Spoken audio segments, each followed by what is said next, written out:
Përshëndetje të nderuar zonja dhe zotërim, përshëndetje të dashur miq, ja ku po ritakohemi ditën e sotme, sërish me mua Tirona Lilin, pikërisht këtu në kanalin Rrëfim e Jete, për të ndarë bashkarisht një rrëfim i cili është shkruar nga një zotëri që në fakt më ka sjellur një rrëfim pak të pazakont dhe duhet të marrë shumë guxim për ta shkruar. Por lëndimi që ky zotëri ka përjetuar në jetën e tij, padrejtësia që i është bërë nga bashkëshortja, e ka thyer krejtësisht në shpirt. Buri tregon një ngjarje që thotë që gruaja e tij ka patur lidhje dashurie me drejtoreshën në punën ku ajo punonte. Unë quhem Arben dhe për shumë vite kam menduar se jeta ime ishte e qetë dhe ishte e ndërtuar mbi besim. Kisha një familje që e doja, kisha një shtëpi të vogël dhe kisha një grua që e konsideroja jo vetëm bashkëshorten time, por edhe shoqen time më të ngushtë në jetë.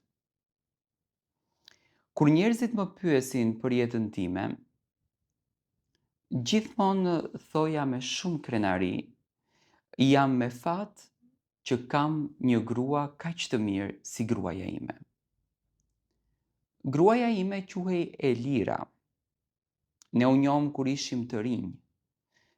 Ishte një vajzë e qeshur, e zgjuar dhe tejet e përkushtuar në punë. U dashuruam shumë shpejt dhe pas disa vitesh vendosëm që të martoheshim së bashku. Martesa jonë në fillim dukej si një ëndër tejet e bukur. Kishim respekt për njëri tjetrin dhe gjithmonë përpiqeshim të mbështesnim njëri tjetrin në çdo hap të jetës tonë. Elira filloi që të punonte në fakt në një kompani jashtëzakonisht të madhe. Ajo ishte shumë ambicioze dhe unë gjithmonë e mbështesja. Shpesh e inkurajoja që ajo të mos të dorëzohej dhe t'i ndiqte ëndrat e saj. Pas disa kohësh, ajo filloi që të përmendte shpesh drejtoreshën e saj në punë. Thoshte se ishte një grua shumë e fortë, shumë inteligjente dhe se e kishte ndihmuar jashtëzakonisht shumë në karrierën e saj. Në fillim nuk më dukej e çuditshme. Madje më pëlqente fakti që gruaja ime kishte një shefe që e vlerësonte dhe e ndihmonte që të rritej gjithmonë në aspektin profesionalisht. Por me kalimin e kohës, fillova të vërej disa gjëra që në atë marrëdhënie mua më dukeshin të pazakonta. Elira filloi që të qëndronte gjithnjë e më shumë në punë. Fillimisht më thoshte se kishte projekte të rëndësishme, mbledhje të gjata apo darka pune.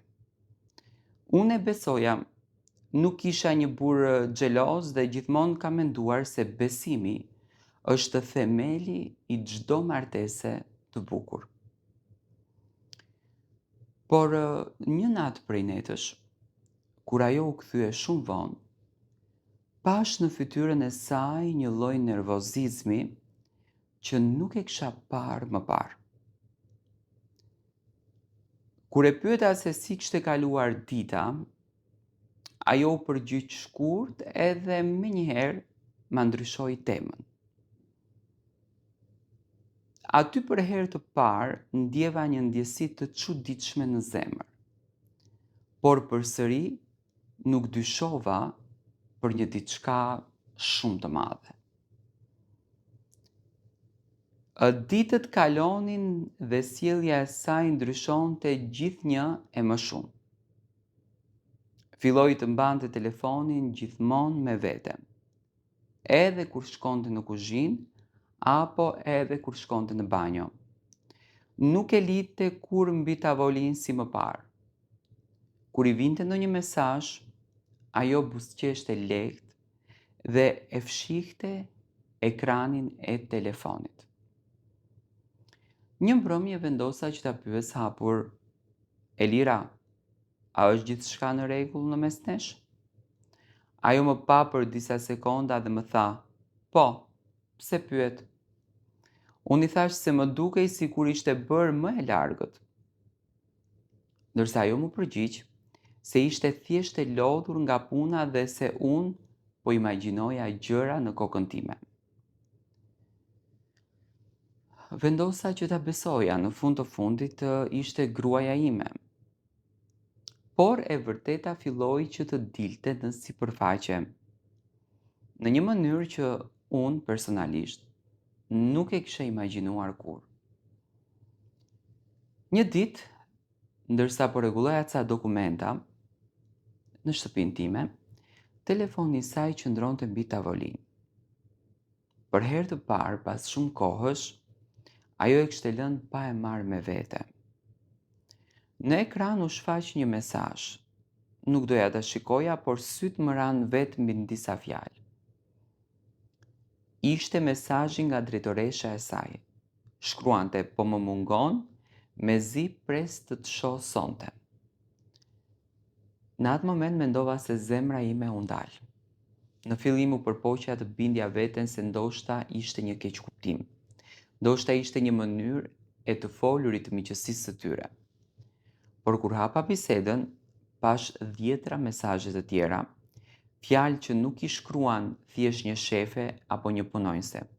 Ishin mesazhe intime, plane për takime dhe rrëfime që më thyen zemrën. E kuptova në atë mes se gruaja ime kishte një lidhje dashurie. Dhe jo me një burr, po me drejtoreshën e saj. Domethënë gruaja ka qenë lesbike. Nuk mund ta përshkruaj ndjesinë që pata në atë moment. Nuk ishte vetëm tradhti, ishte një tronditje që më përmbysi gjithë realitetin që kisha ndërtuar në mendjen time. Kur ajo u kthye në shtëpinë atë mbrëmje, nuk munda më ta mbaj brenda vetes atë që unë kisha zbuluar. Edhe i thash: "Elira, ne të dy duhet të flasim." Ajo e kuptoi menjëherë nga toni se diçka nuk shkonte.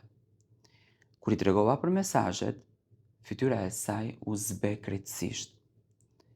Për disa sekonda nuk tha asnjë fjalë të vetme. Pastaj filloi që të qante.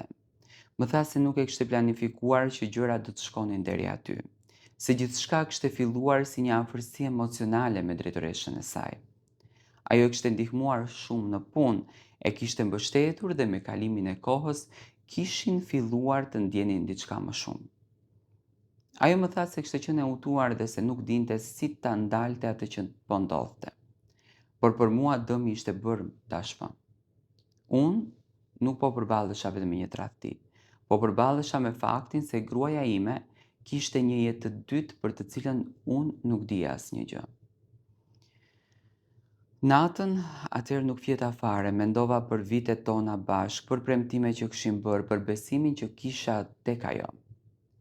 Ndonjëherë në jetë mendon se e njeh plotësisht personin që ke pranë, por një moment i vetëm mund të tregoj se sa pak dim ne të vërtetën për zemrat e njerëzve. Sot kanë kaluar disa kohë nga ajo ngjarje, ende po përpiqem të kuptoj gjithçka që ndodhi. Nuk është e lehtë të rindërtosh jetën kur një e vërtet e tillë del papritur, por një gjë kam mësuar. Besimi është gjëja më e çmuar në një marrëdhënie. Dhe kur ai thyet, plagët që lë pas janë shumë të thella. Kjo, në fakt, është e gjithë historia që unë kam sjell pranë jush për të marrë mendimin tuaj se ju si e gjikoni këtë ngjarje.